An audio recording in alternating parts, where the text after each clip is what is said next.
Welcome everyone. Now is 1:59. We're gonna get started at 2 p.m. sharp.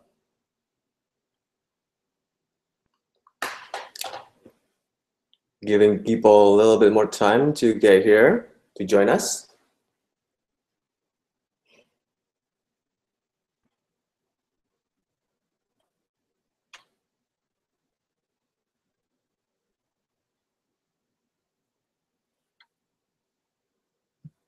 All right, it is 2 p.m. So we're going to get started and hopefully more people will join us.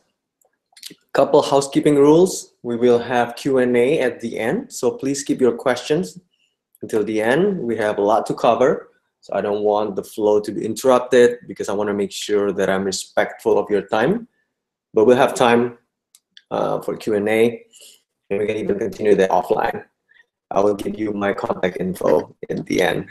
After the webinar is over, you'll be able to access this recording, the recording of this webinar using the same URL. And also, I will send you the deck via email. And along with the deck, I will ask you to give me feedback in the form of a survey. It's just a short survey, so I can improve on this in the future. And to make this webinar more fun and engaging, I'm hoping that we can have a little bit of interaction. So I'm going to ask you questions and you can respond through the live chat. Cool.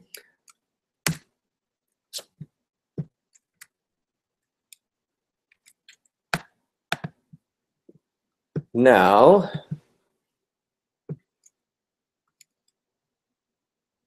the objective of this webinar is by the end of this, you'll be able to describe the goal and the risk faced by early stage startups. And you'll also be able to leverage a framework to reduce those risks. And as part of that, to identify the techniques to validate the assumptions, because the risks are associated with assumptions that are not validated. The agenda, we will start with, I'm just going to talk about myself a little bit, quick introduction, so you know who I am and why you should listen to me or not. And then we'll talk about what is a startup, the risk and how to mitigate them, some kind of framework, how to do it, the techniques, and next step. And then at the very end, we have time for Q&A. A little bit about myself. I've been doing this whole product design development for over 15 years. The biggest product I built was for Yahoo Finance, which had 75 million uniques per month. And currently I am doing my own thing as co-create. This is part of it. So I'm helping startups and enterprise, but mostly startups, with product design and development. And also I teach UX at General Assembly and also mentor startups at Startup Accelerator in New York. I work with some of these brands in addition to the startups. So that's about me. The background. Why I want to do this webinar. So I talked to a lot of startup founders, and these two quotes come up over and over. I have a brilliant idea. I'm going to build it and they will come. Sometimes people don't say it that way, but that's basically what they're thinking, right? They just find somebody who can develop it, or they think that, oh, I need the tech co-founder and I'm going to build this, going to be awesome. And then when I ask them, have you validated this idea? They're like, yeah, I've shown this to my friends and family and everybody loves it. Everybody thinks it's a brilliant idea. Well, is that true, right? And then there are times when I push back, I'm like, what about this? What about that? And then they argue with me, trying to prove me wrong. And sometimes logically it's sound, but at the end of the day, we don't know until we actually test it. We're going to talk about that more. Here is a statistic that's pretty sobering. 90% of startups fail.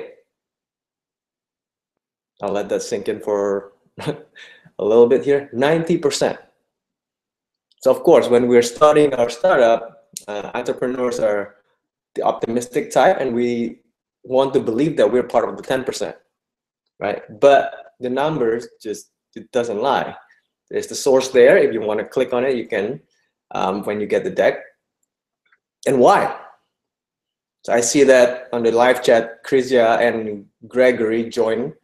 So anyone else who just joined, please type your name there and what you want to get out of this, so I can potentially address that also. And I'm gonna move on. So why do they fail, right? What can go wrong? There are different things that can go wrong. The target customers don't exist, or they exist, but there are not enough of them. I call that persona, or a lot of times it's called customer segment. Or maybe they exist, but they don't have the problem you're trying to address. Or maybe they have the problem you're trying to address, but they don't care enough. It's not painful enough for them to do anything about it.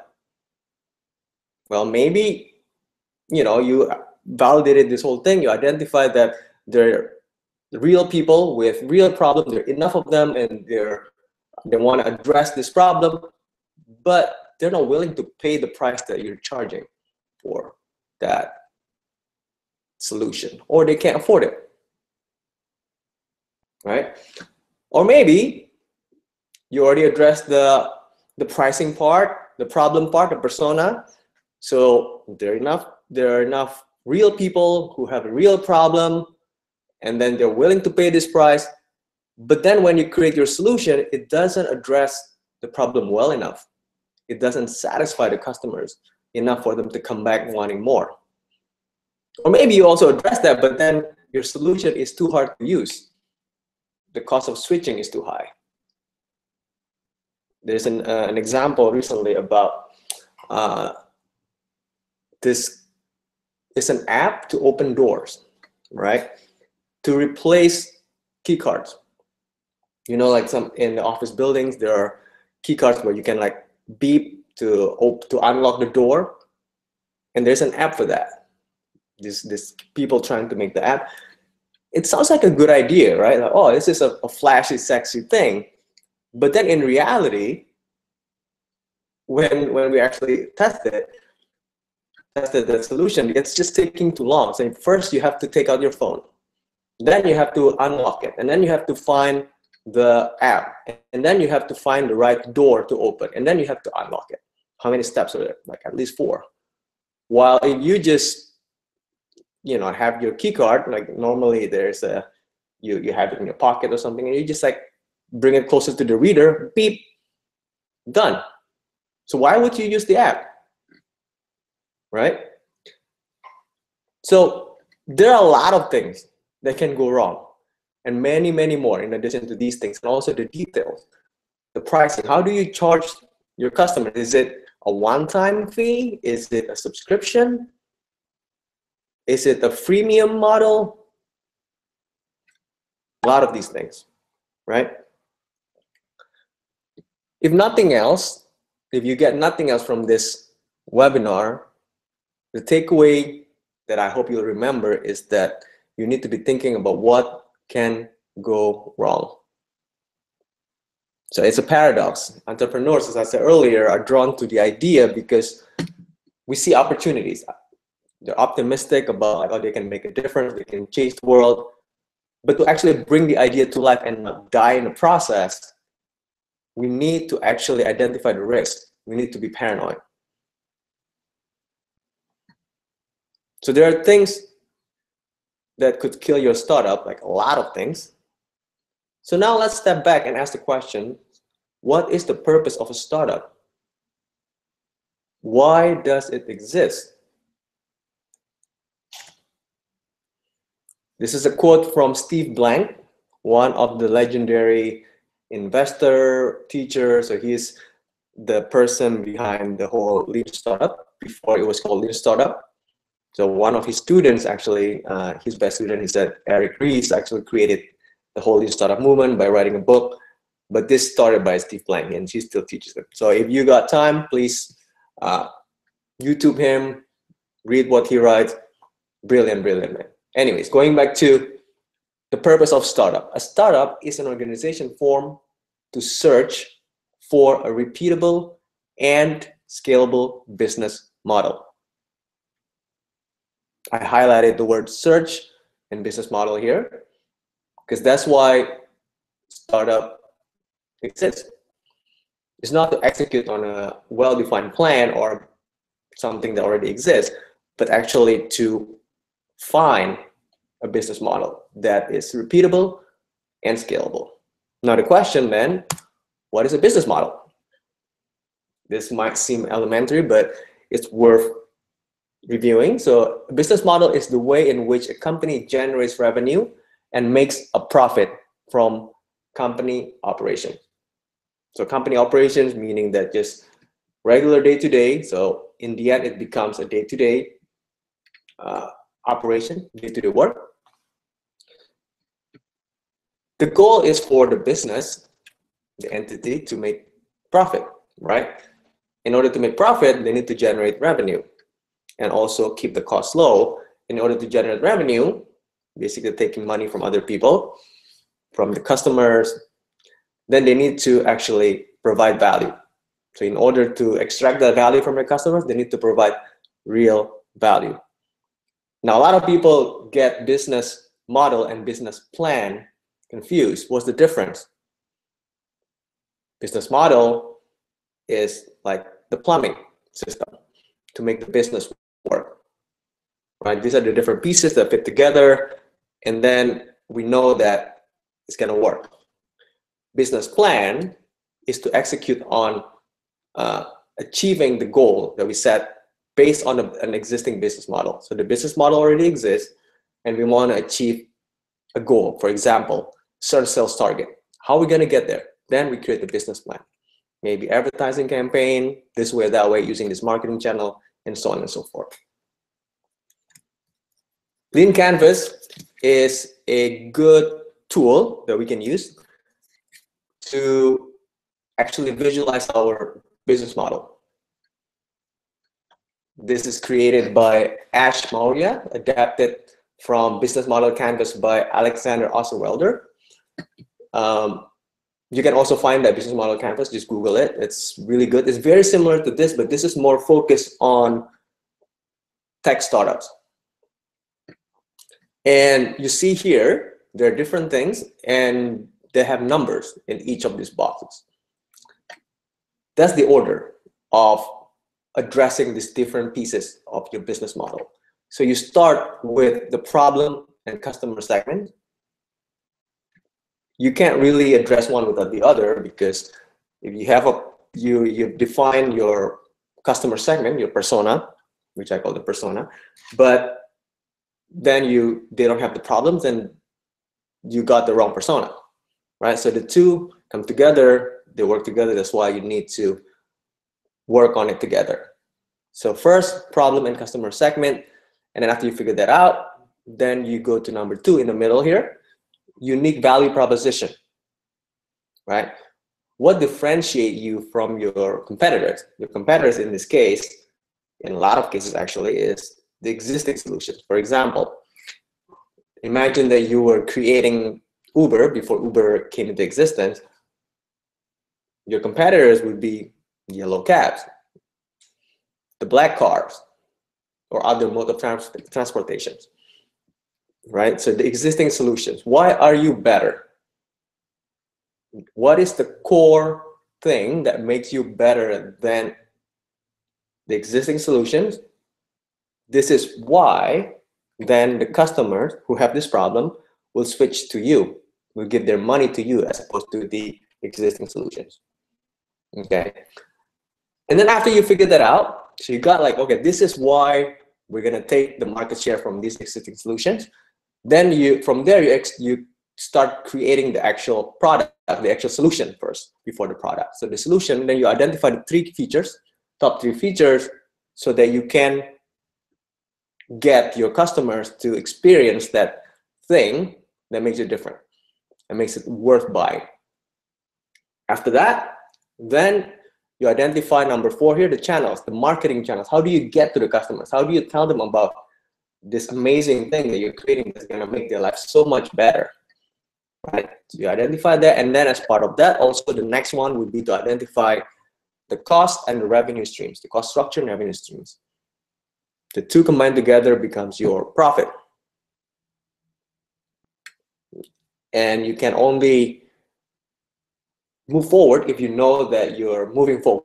So if you track it, which is why number 6 is key metrics. You need to know what are the things that you need to measure, the key activities. Not if you measure everything, then you're measuring nothing. Then you're going to get lost in the data. So what are the key activities that you need to measure so that you know you're actually moving forward?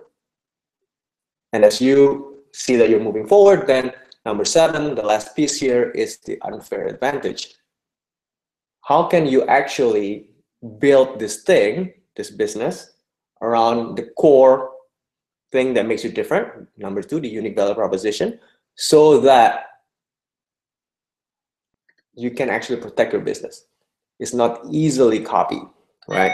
So let's say you create a business, your startup is awesome, it's growing really rapidly, and then the next day, Facebook decided to get into your territory. Can they just throw tons of money and basically kill you? Can Google do that? So that's what number 7 is. Now, we built this based on the order that is seen here. If you do research, there are different orders that people recommend, but for the most part, it's very similar. Because if you start with, let's say you start with the marketing channel without understanding the problem, then you're not going to be effective, right? But as you build this up, you will need to go back to the earlier piece. For example, you build up, you decided on a problem, the customer segment, unique value proposition. Then when you tested the solution, you discover that you need to update your problem or your customer segment. So that's pretty common. So it's not a very clean process. It's a messy, iterative process. An example for this is Slack. They actually set out to create a multiplayer online game. And as part of that, they built an internal chat system to communicate among themselves, right, within the team. And as they build it out, they realize that that's the one thing that's actually working really well. That's why they started marketing it, and that became Slack. So in this case, going back to our lean canvas, they got the solution, but then they had to go back and change the problem, the customer segment, so they need to change that, and even the unique value proposition. And even the solution, they change that and they slim it down.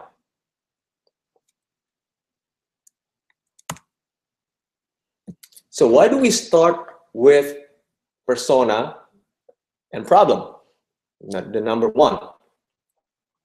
Tricia said that her startup needs to validate the market opportunity and interested in knowing more about product market fit. We're going to talk about that right after this, actually. So that's perfect for this, because if we, like what Jessica Livingston say here, the founding partner of Y Combinator, one of the legendary incubator, if we don't create something that people want, then we're dead. She says that make something that people want. If you create something that no one uses it, you're dead. We don't want to die, right? So here's product market fit. What does that mean? You hear this a lot in the startup world. Product market fit means that being in a good market with a product that can satisfy that market. So this is Mark Anderson, again, another legendary investor. He's the one behind Netscape. What does good market means? We talked about that a little bit earlier. It simply means that there are enough people with the problem we're trying to solve, and they're eager to have that problem solved. So they're ready to give us money to get that, to make that problem go away. And if we have the product, the solution that can address their pain, it's just gonna happen. And to actually, again, to make this point really clear, This is another quote from another legendary investor. He says that companies often go through many iterations before they find product market fit, if they ever do. Right? This is why there's that 90% who never arrive. And then he continues, when a great team meets a lousy market, market wins. When a lousy team meets a great market, market wins. When a great team meets a great market, something special happens. If you address a market that really wants your product, if the dogs are eating the dog food, then you can screw up almost everything in the company and you will succeed. So the opposite is also true. That means that if you don't have the right market, that meaning that no one really wants your product, even if you got everything else right, you're not going to succeed.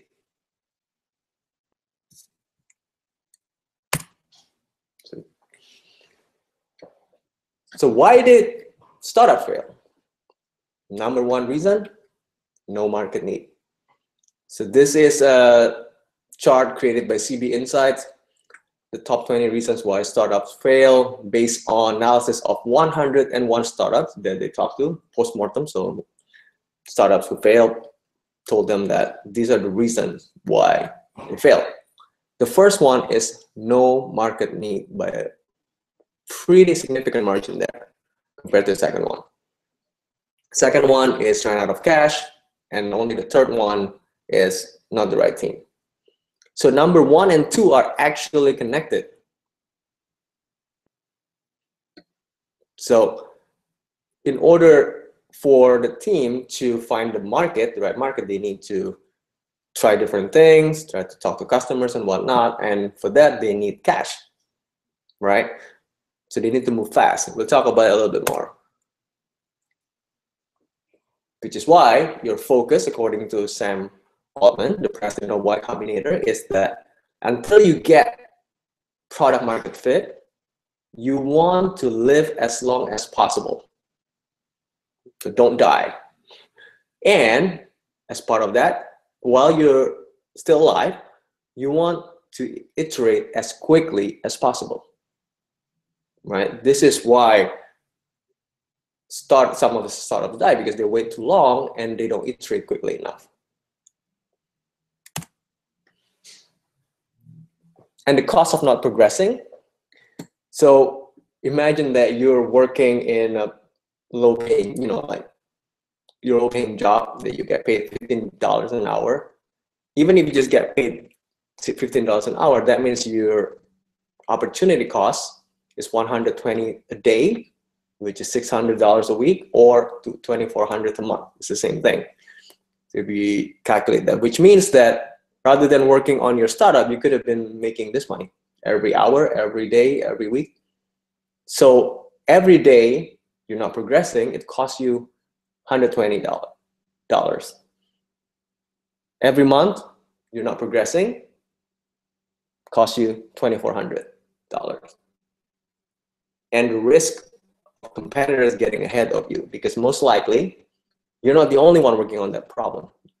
It's very rarely to find an original idea anymore. And it's fine, because at the end of the day, no one gets it right the first time around. It's a race to get to the product market fit.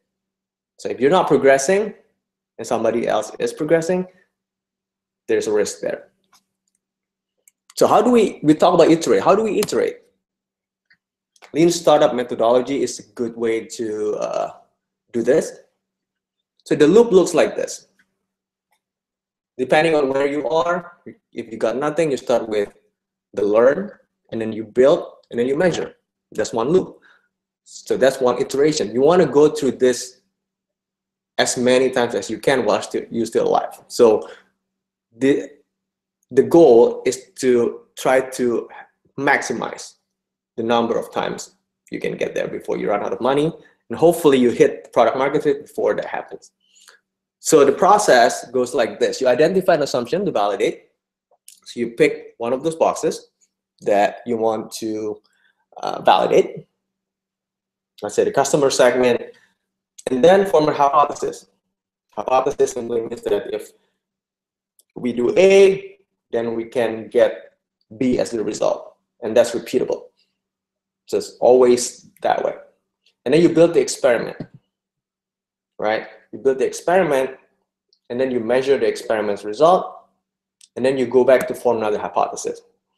Based on the result, are we going in the right direction? Were we correct in our assumption? Most likely you need to tweak something, or you're like, oh, we need more data. You think that way, then run that again, collect more data. So this way we can actually move fast and do something in a systematic way.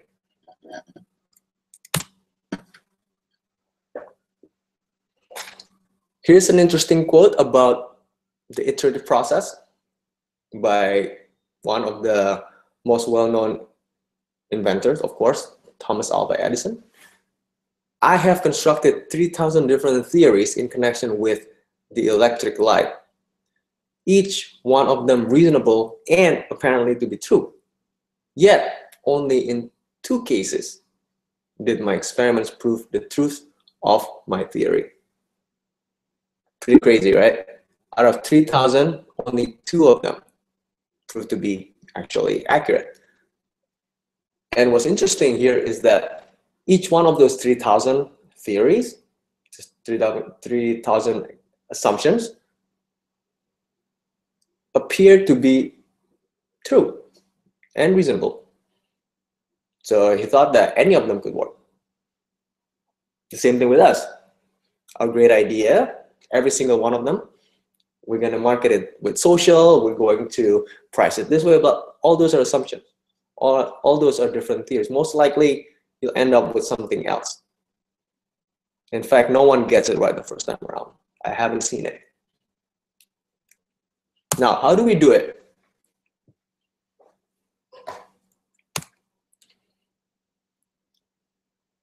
We'll go back to the goal before we talk about the how, so we know what the end goal looks like. This is again from just paraphrasing what Steve Blank said.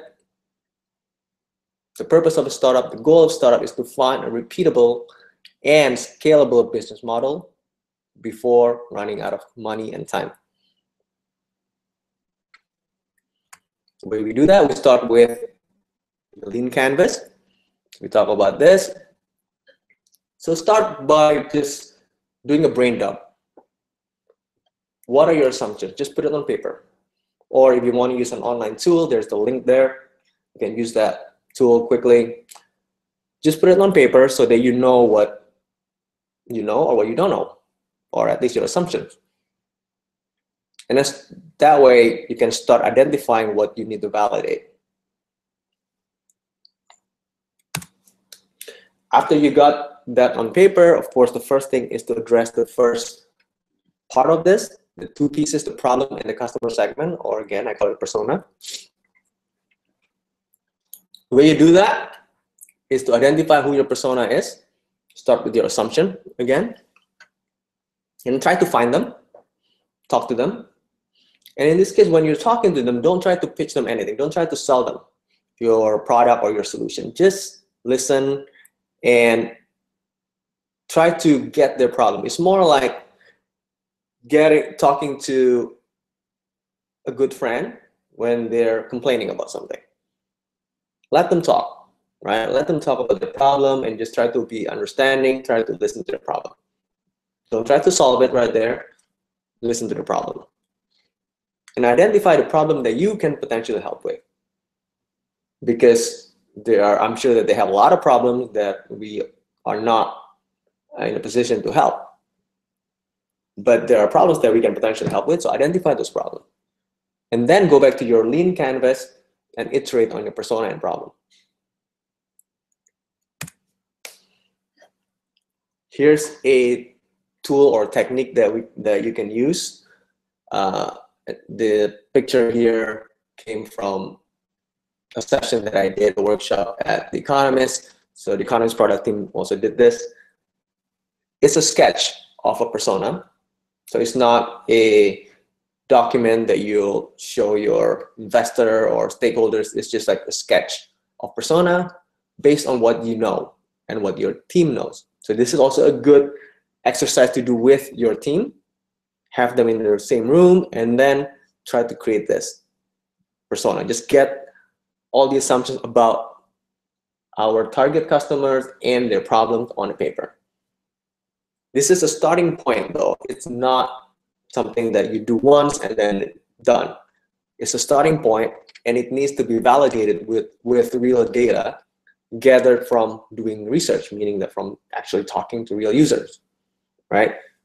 The framework that I use to create this is 5W and 1H, which is a storytelling framework because we essentially want to know the story of our target customers.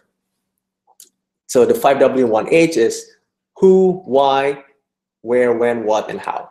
So who are they? So in this case, you want to know male, are they male, female, the demographics, right? Where do they live? How much money do they make? Are they married, right? Things like that. Why? The motivation. So we assume that they have a certain problem. Why do they care about that problem? What's driving that? And then where and when? Where and when is the scenario? Where does that problem arise and when? Right? Is it at work? Is it at home?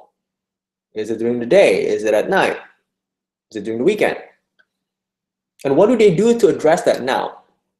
And how do they do that? Right? And also, in addition to that, what are their habits? What are the products that they use? These things can help us understand them, and we get to know them, and we can see how they think. Another tool or technique that we can use is a survey. I'm sure most of us are familiar with surveys because we're bombarded with them, right? But this is actually an actual good tool to use to gather large numbers of responses very quickly, and we can quantify the data, right? How do we find people to actually complete the surveys? A good trick here is to actually try to get your competitors, customers or users to do it.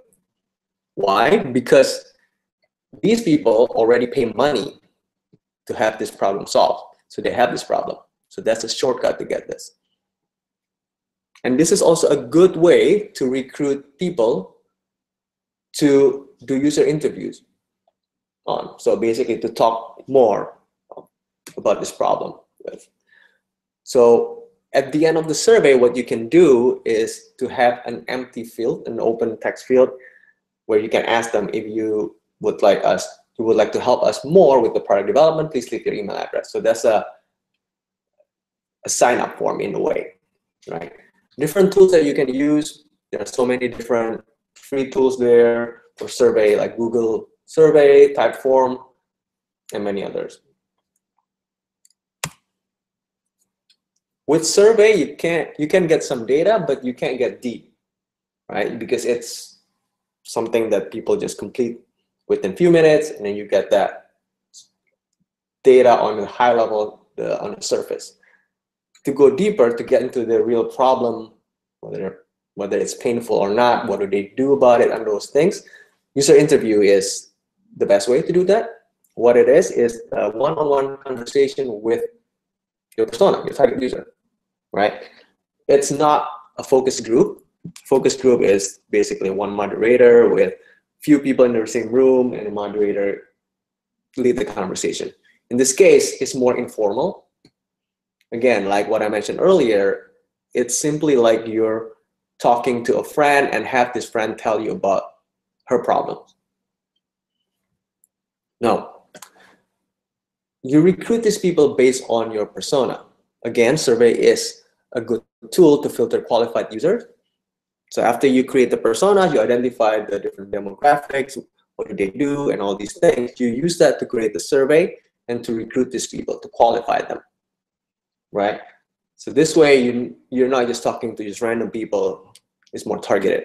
And the goal of this is, again, to validate your persona and the problem piece of that lean canvas. A lot of times this is done in person.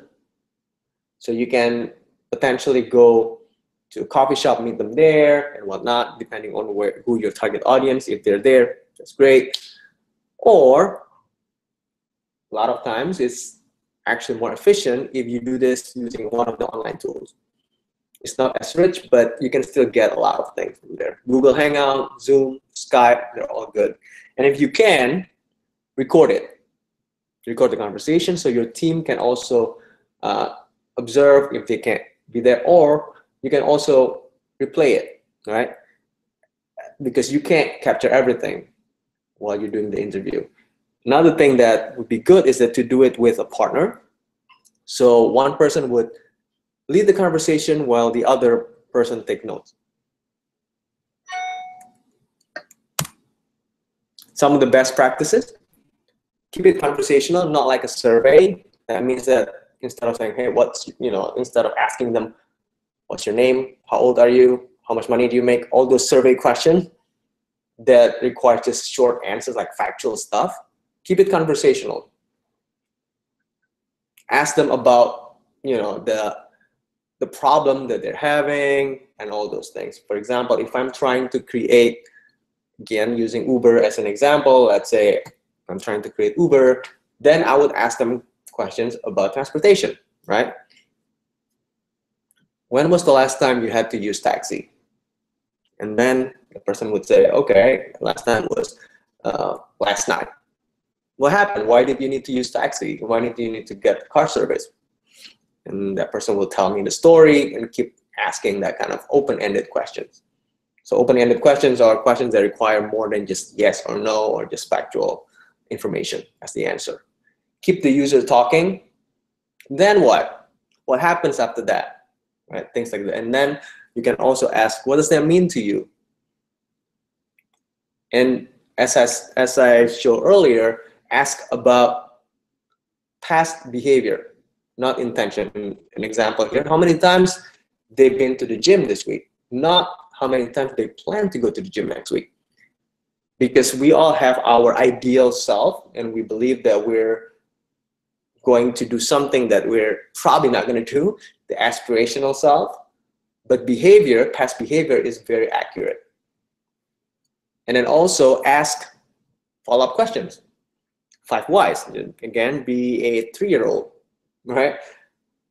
I have a 4-year-old, and whenever she asks me like this why question, I'm like, oh, I'm in trouble. The first why, normally I can answer easily. Second why, starting to get in trouble. The third why, I'm like, I need to start thinking about the answer.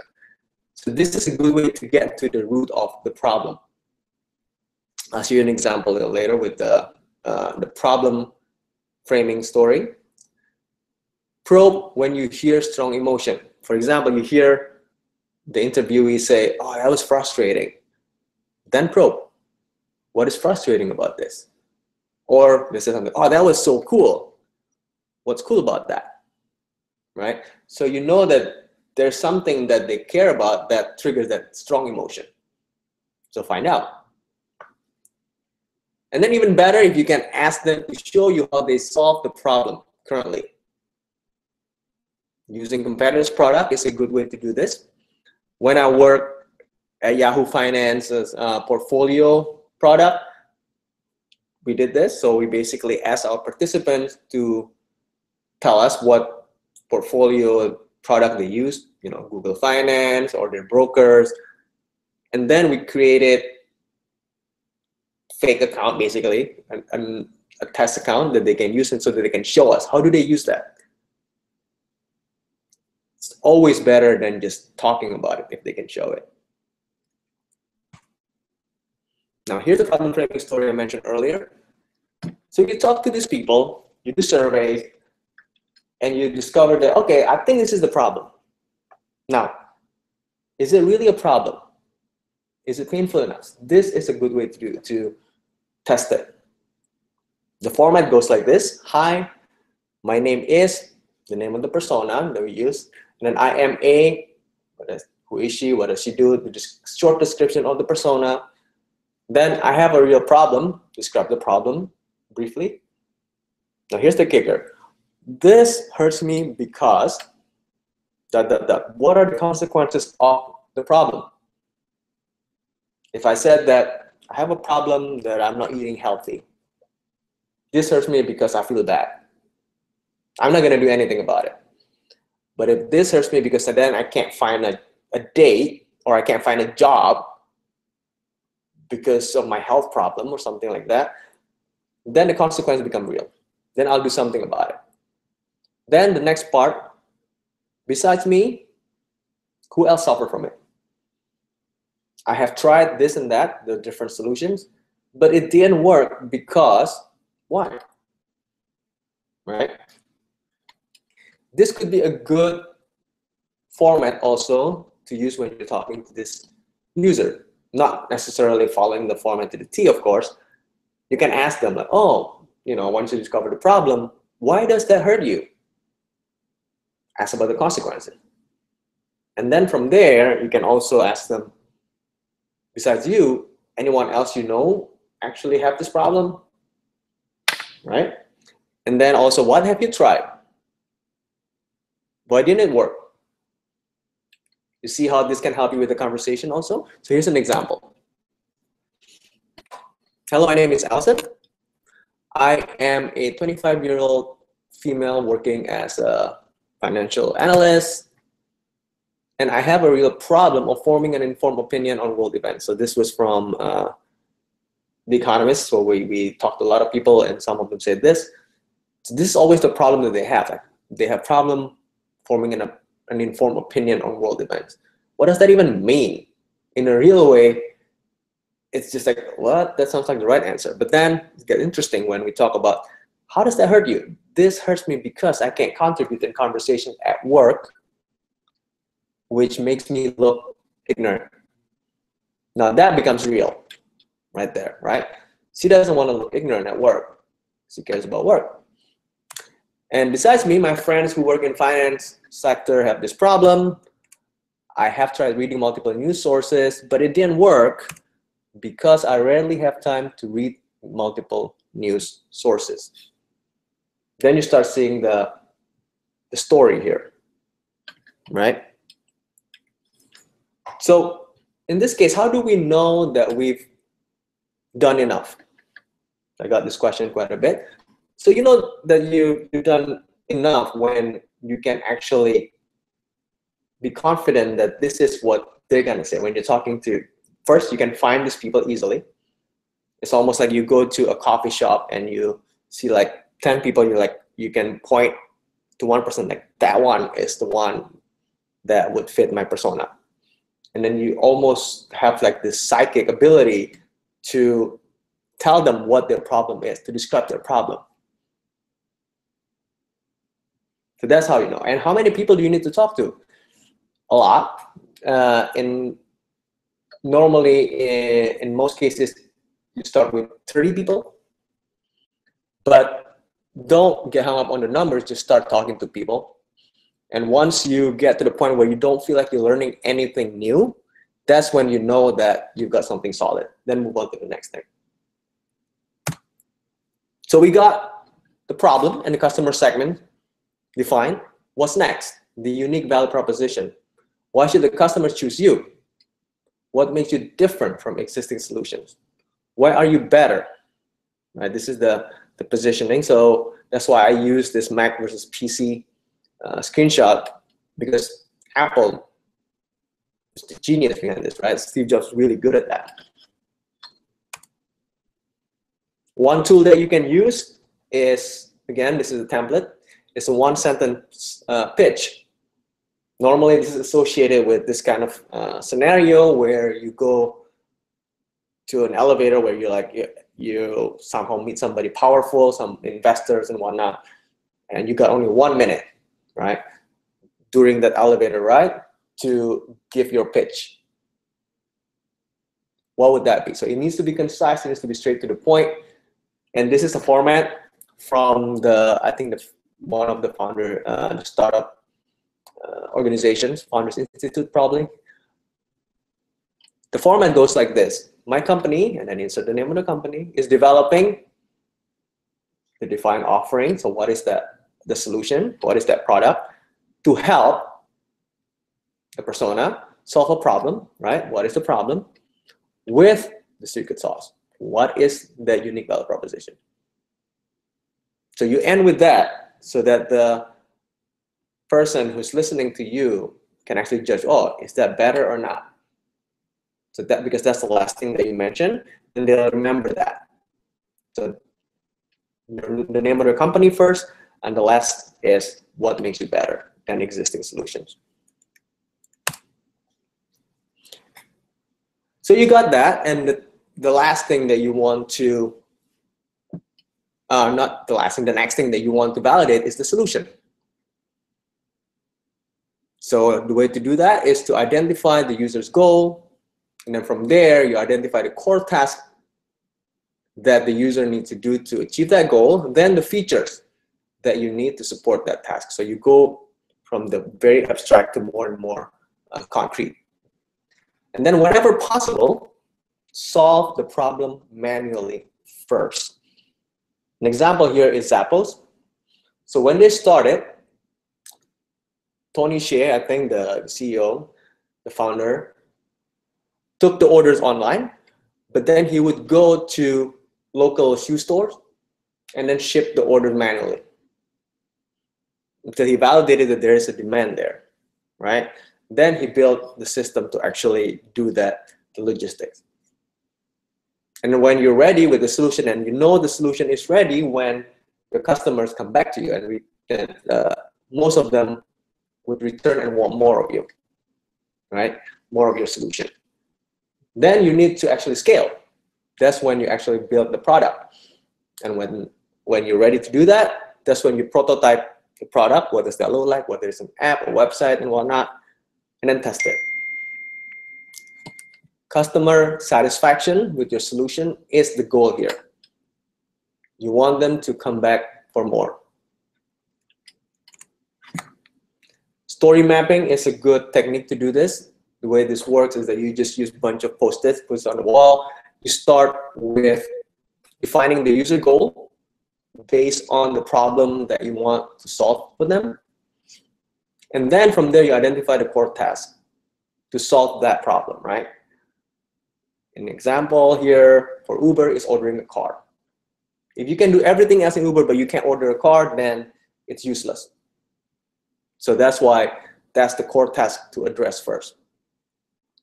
And then map it out as a user flow. In the example here in the picture, you can see that the dark blue row at the very top, that's the user flow. What are the steps that the user needs to do to accomplish this task?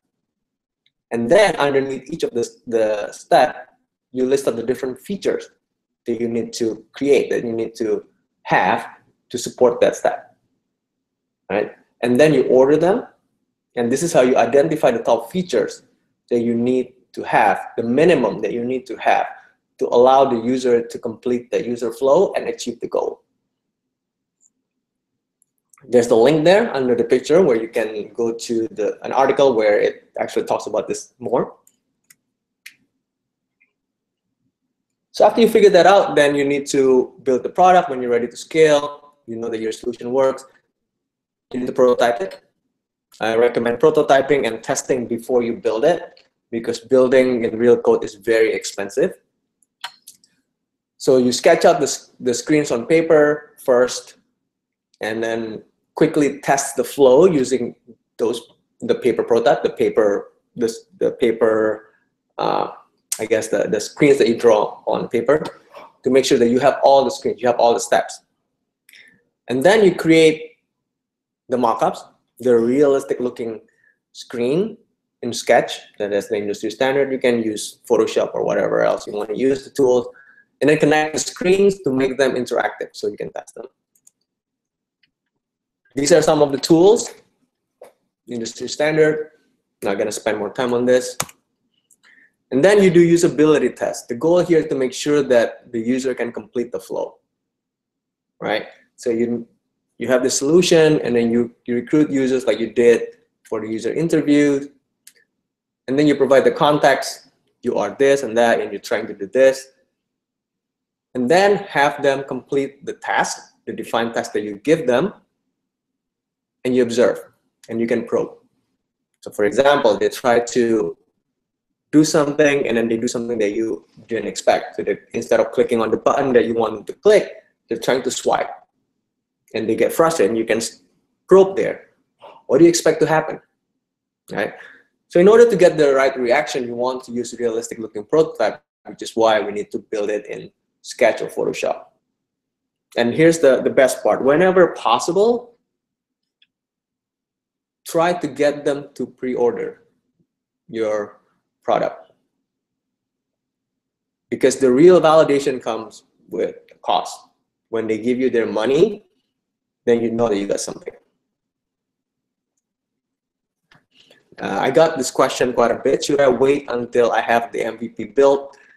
In most cases, no, unless you need to validate a feature that requires some dynamic data. 90% of the time, you can fake it. So you should just fake it instead of building the real thing, because again, after you build it and you discover that, oh, the flow is broken, changing that may require changing the architecture of the product, and that costs a lot of money, not just in paying developers to do it, but also in opportunity costs, like what I covered earlier. So this is as far as we go for this webinar, because we want to just cover the market side of things. So if you want me to do another webinar on the rest of the blocks for in the Lean Canvas, please let me know and I'll do that. So the next step, I believe that you have enough to move on to the next step. So the milestones are persona problem fit. So we talk about that. Find these users, define who they are, define their problem, talk to them, but more importantly, listen to them, and then start coming up with ideas to solve their problem. So that's the problem solution fit. Once you have the solution that really solve the problem and they want to come back and they give you money, then pricing and marketing channels. And then after that, you scale. So how can I help? So my role here is to speed up your progress. I'm offering a persona problem workshop. So if you want to try to do this yourself, don't worry about it. But then if you feel like, okay, I really need to move forward fast, then that's what the workshop is for. It's a very hands-on. So this is like a one-way street, but the hands-on workshop will be very interactive. We're going to use Zoom. You're going to do activities. So by the end of the workshop, you actually have something that you can use for your project. It's a small class, 10 maximum, and speed up your progress by at least 3 months. The cost is $199. And the cool thing about this is that the format is 1 hour of a workshop, and then a week later, we'll have another session where it's a lab. So between the first and the second session, you will do homework. And the second session will review your homework so you can already iterate from there. Second one that I offer to help you speed up your progress is advice and support, so subscription. So you can have access to me. So I'll give you advice and support. So let's say you're not on the persona problem, you have different things. Again, the goal is to unblock you so you can continue iterating. The cost here, $99 per month, 10 interactions per month via email, 1 business day turnaround. Or if you're not sure how to start, we can do a 30-minute call. It's a strategy call, so you can get an actionable item to move forward with your startup. You can book there. And also, if you do the Lean Canvas, please share that with me. I would love to give feedback, and this 30-minute call would be a great opportunity for that. And that is it. So I'm gonna open it up for questions. If anyone has any question, I'm gonna go to the live chat now. Oh, and these are obviously the contact info. So please, if you haven't done so, connect with me on LinkedIn and whatnot. Any question?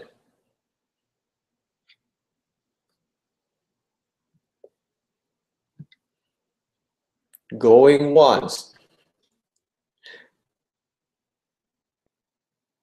Going twice. Okay, looks like there is no question. So we're going to end this a little bit early. Thank you everyone for joining. And hopefully I'll see you in the next webinar or workshop and whatnot. Oh, there is a question from Gregory Borsuk. Do you have a Facebook group? Not yet. Twitter is on the screen right now, dsatya_1. That's my personal, but we can use that. But yeah, but Facebook group is a good idea actually, so that we all can help each other. Any question about anything that we covered today?